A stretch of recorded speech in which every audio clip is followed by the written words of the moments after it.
What appears on screen is a Bluetooth speaker with a convertible or dual-function design, the defining characteristic that positions it as something more than a single-use audio device.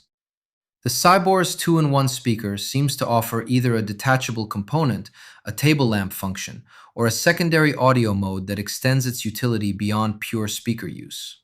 At first glance, the design appears consumer-friendly and visually accessible, the kind of product that seems intended for bedroom, kitchen, or casual living space use rather than audiophile listening environments. One thing that stands out is the value proposition of the two-in-one concept.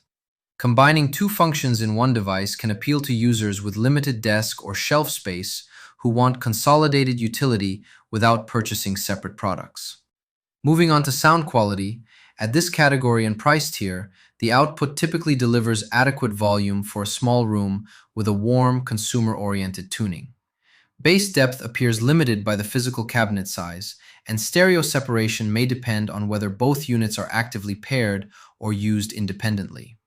From here, battery life and charging time appear relevant to daily usability, particularly if the speaker's secondary function draws additional power during simultaneous use. Overall, the experience feels like a casual and accessible multifunction audio product suited to everyday lifestyle use. Some users who prioritize pure audio performance may find this less compelling than a dedicated speaker at the same price. Depending on your primary use case and space constraints, the Cyboris 2-in-1 appears to offer practical novelty with reasonable everyday utility.